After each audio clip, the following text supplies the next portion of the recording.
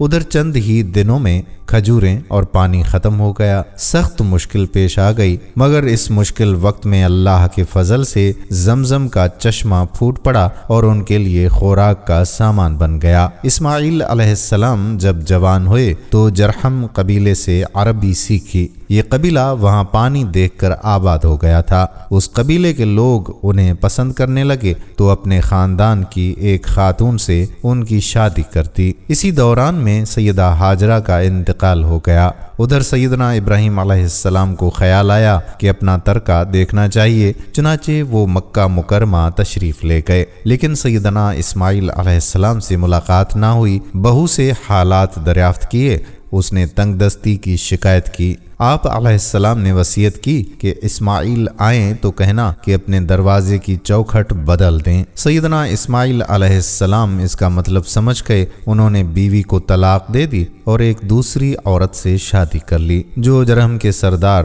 مزاز بن عمرو کی صاحبزادی تھی۔ ان کی دوسری شادی کے بعد ایک مرتبہ پھر سیدنا حضرت ابراہیم علیہ السلام مکہ تشریف لے گئے، مگر اس مرتبہ پھر سیدنا اسماعیل علیہ السلام سے ملاقات نہ ہو سکی۔ بہو سے حال چال پوچھا تو اس نے اللہ کی حمد و ثنا بیان کی۔ آپ علیہ السلام نے وصیت کی کہ اسماعیل علیہ السلام اپنے دروازے کی چوکھٹ برقرار رکھیں اور فلسطین واپس چلے گئے۔ اللہ تعالیٰ نے مزاز کی بیٹی سے اسماعیل علیہ السلام کو 12 بیٹے عطا فرمائے۔ ان 12 بیٹوں سے 12 قبیلے وجود میں آئے اور سب نے مکہ میں رہائش اختیار کی۔ ان کے حالات زمانے کی گرد میں دب کر رہ گئے، صرف نبایوت اور قیدار کی اولاد گمنامی سے محفوظ رہیں۔ قیدار بن اسماعیل علیہ السلام کی نسل مکہ معظمہ میں ہی پھیلتی رہی، یہاں تک کہ عدنان اور ان کے بیٹے معد کا زمانہ آ گیا۔ عدنانی عرب کا سلسلہ نسب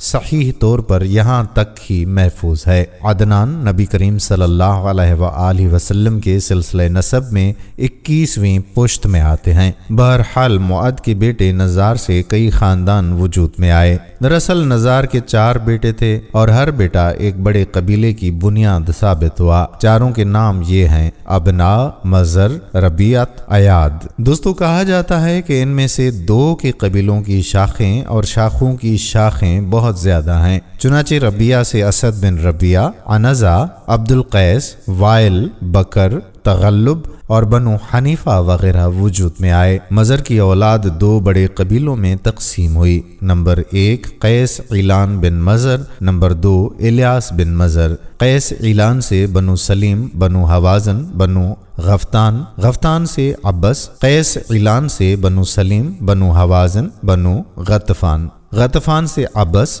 زیان اور اشج وغیرہ وجود میں آئے۔ الیاس بن مضر سے مدرکہ، بنو اسد، بنو خزیمہ اور کنانہ بن خزیمہ کے قبائل وجود میں آئے۔ پھر کنانہ سے قریش کا قبیلہ وجود میں آیا۔ پھر قریش کی مختلف شاخوں میں تقسیم ہوئی۔ مشہور قریشی شاخوں کے نام یہ ہیں: جمعہ، سہم، عدی، مخزوم، تیم، زہرا اور قسی بن کلاب کے خاندان، یعنی عبدالدار، اسد اور عبد المناف، یہ تینوں قسی کے بیٹے تھے۔ ان میں سے عبد المناف کے 4 بیٹے ہوئے، جن سے 4 ذیلی قبیلے وجود میں آئے، یعنی عبد الشمس، نوفل، مطلب اور ہاشم۔ انہی ہاشم کی نسل سے اللہ تعالیٰ نے ہمارے نبی کریم صلی اللہ علیہ وآلہ وسلم کا انتخاب فرمایا۔ ابن عباس کا بیان ہے کہ رسول اللہ صلی اللہ علیہ وآلہ وسلم نے فرمایا کہ اللہ تعالیٰ نے مخلوق پیدا فرمائی تو مجھے سب سے اچھے گروہ کے اندر رکھا، پھر قبائل کو چنا تو مجھے سب سے اچھے قبیلے کے اندر بنایا، پھر گھرانوں کو چنا تو مجھے سب سے اچھے گھرانے میں بنایا، لہٰذا میں اپنی ذات کے اعتبار سے بھی سب سے اچھا ہوں اور اپنے گھرانے کے اعتبار سے بھی سب سے بہتر۔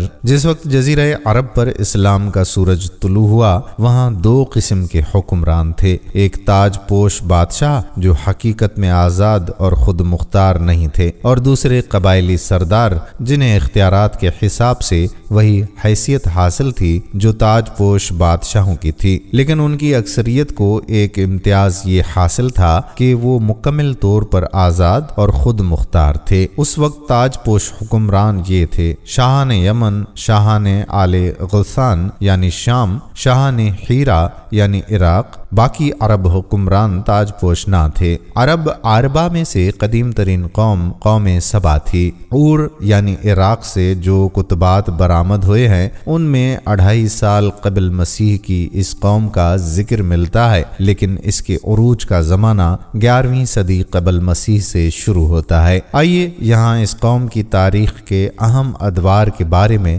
آپ کو چند باتیں بتاتے ہیں۔ سب سے پہلے بات کرتے ہیں 650 قبل مسیح سے پہلے کے دور کی۔ اس دور میں سبا کے بادشاہوں کا لقب مقرب سبا تھا۔ ان کا پایہ تخت سروا تھا، جس کے کھنڈرات آج بھی معارب کی مغرب میں 1 دن کے فاصلے پر پائے جاتے ہیں۔ یہ کھنڈرات قریبہ کے نام سے مشہور ہیں۔ اسی دور میں معارب کے مشہور بند کی بنیاد بھی رکھی گئی، جسے یمن کی تاریخ میں بہت اہمیت حاصل ہے۔ 650 قبل مسیح سے 115 قبل مسیح تک کا دور، اس دور میں سبا کے بادشاہوں نے مقرب کا لقب چھوڑ کر ملک یعنی بادشاہ کا لقب اختیار کر لیا اور سروا کی بجائے معارب کو اپنا دارالسلطنت بنایا۔ اس شہر کے کھنڈرات آج بھی صنعاء سے 60 میل مشرق میں پائے جاتے ہیں۔ 115 قبل مسیح سے 300 عیسوی تک کا دور۔ ناظرین، اس دور میں سبا کی مملکت پر قبیلہ حمیر کا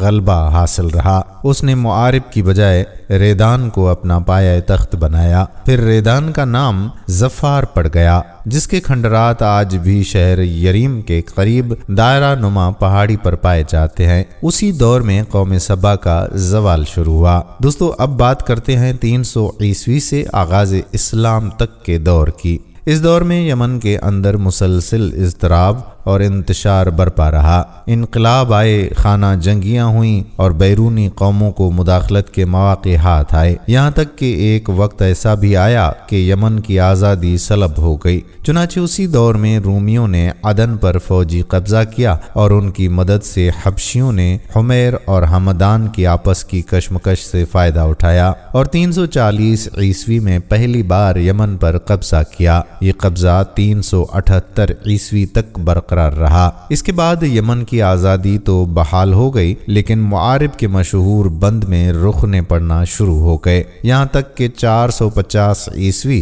یا 451 عیسوی میں بند ٹوٹ گیا اور وہ عظیم سیلاب آیا جس کا ذکر قرآن مجید کی سورۃ سبا میں سیل ارم کے نام سے کیا گیا ہے۔ پھر 523 عیسوی میں ایک اور سنگین حادثہ پیش آیا، وہ یہ کہ یمن کے یہودی بادشاہ ذونواس نے نجران کے عیسائیوں پر ایک ہیبت ناک حملہ کیا، انہیں عیسائی مذہب چھوڑنے پر مجبور کرنے کی کوشش کی۔ جب وہ اس پر آمادہ نہ ہوئے تو ذونواس نے خندق کھدوا کر انہیں بھڑکتی ہوئی آگ میں جھونک دیا۔ قرآن مجید کی سورۃ بروج میں اسی واقعے کی طرف اشارہ کیا گیا ہے۔ اس واقعے کا نتیجہ یہ ہوا کہ عیسائیت انتقام لینے پر تل گئی۔ وہ پہلے ہی رومی بادشاہوں کی قیادت میں بلا وجہ عرب کی فتوحات کی تیاری کر چکے تھے، اپنے علاقوں کو وسیع کرنا چاہتے تھے۔ انہوں نے حبشیوں کو یمن پر حملے کی ترغیب دی، انہیں بحری بیڑا مہیا کیا۔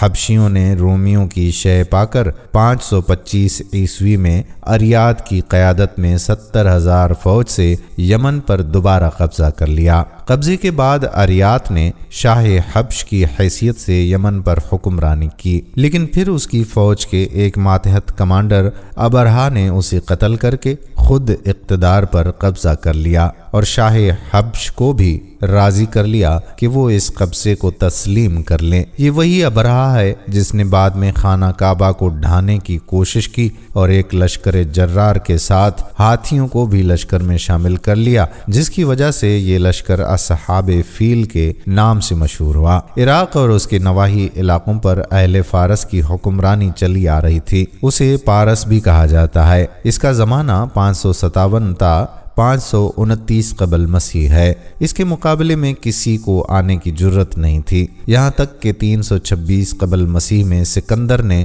دارا اول کو شکست دے کر فارسیوں کی طاقت توڑ دی تھی، جس کے نتیجے میں ان کا ملک ٹکڑے ٹکڑے ہو گیا۔ یہ انتشار 223 عیسوی تک جاری رہا۔ پھر عدنانی لوگ اپنا وطن چھوڑ کر اس طرف آئے، انہوں نے لڑ بھڑ جزیرہ فراتیہ کے ایک حصے پر اپنا قبضہ جما لیا۔ ادھر 226 عیسوی میں جب اردشیر نے ساسانی حکومت کی داغ بیل ڈالی تو فارسیوں کی طاقت ایک مرتبہ پھر پلٹ آئی۔ شاہ نے ہیرا کے پاس فارسی فوج کی ایک یونٹ ہمیشہ رہا کرتی تھی جس سے باغیوں کی سرکوبی کا کام لیا جاتا تھا۔ دوستو یہ بات تو مشہور ہے کہ مکے میں آبادی کا آغاز سیدنا اسماعیل علیہ السلام سے ہوا۔ آپ علیہ السلام نے 137 سال کی عمر پائی اور تا حیات مکے کے سربراہ اور بیت اللہ کے متولی رہے۔ آپ کے بعد آپ کے 2 صاحبزادگان نبایوت اور قیدار یکے بعد دیگر مکے کے والی بنے۔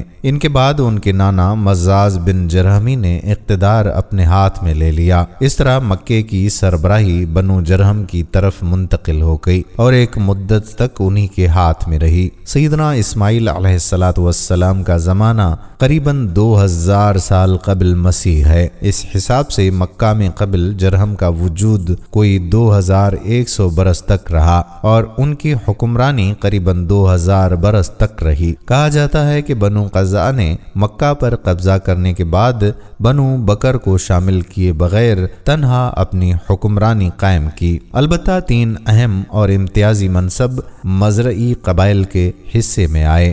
نمبر 1، حاجیوں کو عرفات سے مزدلفہ لے جانا اور 13 ذی الحج کو منا سے واپسی کا پروانہ دینا۔ یہ حج کے سلسلے کا آخری دن ہے۔ یہ اعزاز الیاس بن مزر کے خاندان بنو غوث بن مرہ کو حاصل تھا۔ نمبر 2، 10 ذی الحج کی صبح کو مزدلفہ سے منا تک روان کی۔ یہ اعزاز بنو عدوان کو حاصل تھا۔ نمبر 3، حرام مہینوں کو آگے پیچھے کرنا۔ یہ اعزاز بنو کنانا کی ایک شاخ بنو تمیم بن عدی کو حاصل تھا۔ یاد رہے کہ مکہ مکرمہ پر بنو قزع کا اقتدار کوئی 300 برس تک جاری رہا۔ یہی وہ زمانہ تھا جب عدنانی قبائل مکے اور حجاز سے نکل کر نجف، عراق اور بحرین وغیرہ میں پھیلے اور مکے کے اطراف میں قریش کی صرف چند شاخیں قائم رہیں، مگر مکے کی حکومت اور بیت اللہ کی تولید میں ان کا کوئی حصہ نہ تھا، یہاں تک کہ قسی بن کلاب کا دور آیا۔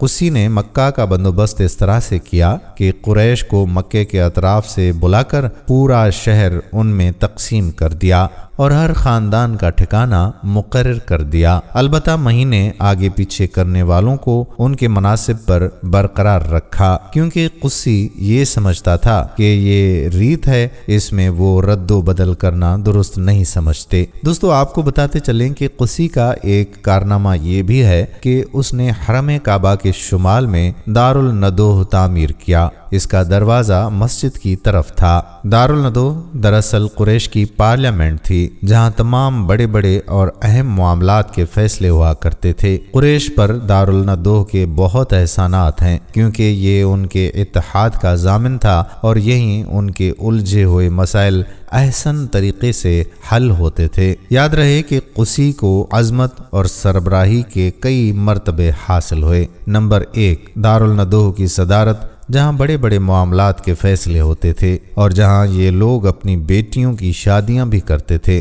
نمبر 2، جنگ کا پرچم بھی اسی کے ہاتھوں باندھا جاتا تھا۔ نمبر 3، خانہ کعبہ کی پاسبانی، اس کا مطلب یہ ہے کہ خانہ کعبہ کا دروازہ اسی ہی کھولتا تھا، خانہ کعبہ کی خدمت اسی کے ذمے تھی، چابی بردار بھی وہی تھا۔ نمبر 4، سقایا یعنی پانی پلانا، اسی کی صورت کچھ یوں تھی کہ حوض میں حاجیوں کے لیے پانی بھر دیا جاتا تھا اور اس میں کچھ کھجور اور کشمش ڈال کر اسے شیرین بنایا جاتا تھا، حجاج جب مکے آتے تو اسے پیتے تھے۔ نمبر 5، رفادہ یعنی حاجیوں کی میزبانی، حاجیوں کے لیے بطور ضیافت کھانا تیار کیا جاتا تھا، اس مقصد کے لیے قسی نے قریش پر کچھ رقم مقرر کر رکھی تھی، یہ رقم حج کے موسم میں اس کے پاس جمع ہو جاتی تھی، وہ اس رقم سے حاجیوں کے لیے کھانا تیار کرواتا تھا، جو لوگ تنگ دست ہوتے یا جن کے پاس توشہ نہ ہوتا وہ یہی کھانا کھاتے تھے۔ دوستو ان کے علاوہ کچھ اور عہدے بھی تھے جنہیں قریش نے آپس میں تقسیم کر رکھا تھا، ان کی بھی مختصراً سی تفصیل آپ کو بتاتے ہیں۔ نمبر 1، فال گیری، قسمت کا حال معلوم کرنے کے لیے بتوں کے پاس جو تیر رکھے رہتے تھے ان کی تولید، یہ منصب بنو جمع کو حاصل تھا۔ نمبر 2، مالیات کا نصب یعنی بتوں کا قرب حاصل کرنے کے لیے جو نذرانے اور قربانیاں پیش کی جاتی ان کا انتظام کرنا، جھگڑوں اور مقدمات کا فیصلہ کرنا، یہ کام بنو سہم کو سونپا گیا تھا۔ نمبر 3، اشناق یعنی جرمانوں کا نصب، اس منصب پر بنو تیم فائز تھے۔ نمبر 4، قومی پرچم اٹھانا، یہ بنو امیہ کا کام تھا۔ نمبر 5، فوجی کیمپ کا انتظام، یہ کام بنو مخزوم کے حصے میں آیا تھا۔ نمبر 6، سفارش، یہ کام بنو عدی کا تھا، قبائل میں سردار کو وہی اختیارات حاصل تھے جو کسی بادشاہ کو حاصل ہوتے ہیں، حتیٰ کہ بعض کرداروں کا یہ حال تھا کہ اگر کبھی وہ بگڑ جاتے تھے تو ہزاروں تلواریں بے نام ہو جاتی تھیں اور وہ یہ بھی نہیں پوچھتے تھے کہ سردار کے غصے کا سبب کیا ہے۔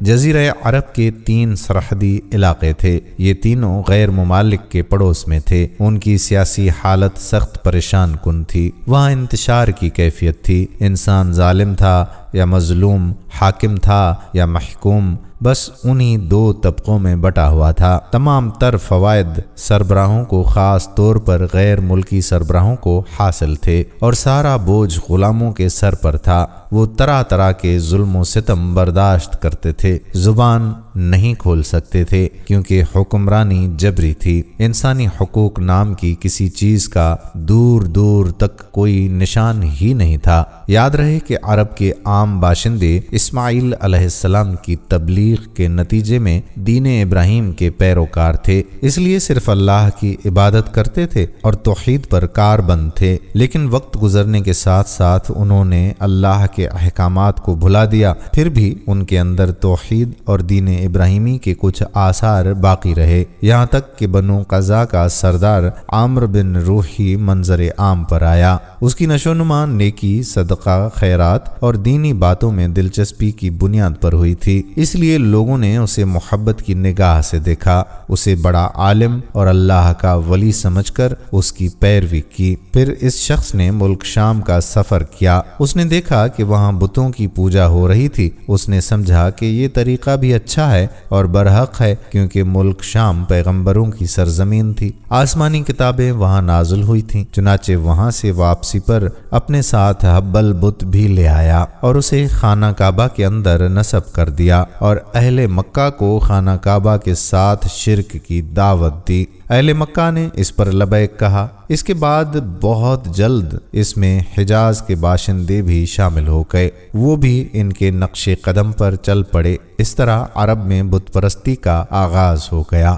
بت پرستی کے عرب کے قبائل کے عقائدین میں کیا تبدیلیاں آئیں، اس بارے میں ہم اگلی ویڈیو میں تفصیلی ذکر کریں گے۔ آج کی ویڈیو میں آپ نے حضرت ابراہیم علیہ السلام اور نبی کریم صلی اللہ علیہ وآلہ وسلم کے ادوار کے بیچ میں عرب کے قبائل اور ان کے حالات کے بارے میں تفصیل جانی، جس میں نبی کریم صلی اللہ علیہ وآلہ وسلم کے شجرے کا تذکرہ بھی ہوا۔ آپ سے گزارش ہے کہ جانے سے پہلے آپ ہماری اس ویڈیو کو شیئر ضرور کیجیے گا۔ دوستو، ہم یہ امید کرتے ہیں کہ آپ کو ہماری آج کی یہ ویڈیو ضرور پسند آئی ہوگی۔ اگر آپ کو ہماری آج کی یہ ویڈیو پسند آئی ہے تو سب سے پہلے تو اس کو لائک کریں اور اپنی رائے کا اظہار کمنٹ سیکشن میں لازمی کریں، اور آپ سے ایک بار پھر درخواست ہے کہ آپ ہمارے چینل کو سبسکرائب ضرور کر لیں اور ساتھ لگے بیل کے بٹن کو بھی پریس کر لیں تاکہ آپ کے پاس ہماری آنے والی مزید معلوماتی ویڈیوز کا نوٹیفیکیشن بر وقت ملتا رہے۔ اللہ تعالیٰ آپ کو اپنی حفظ و امان میں رکھے۔ آنے والی ویڈیو تک اپنے میزبان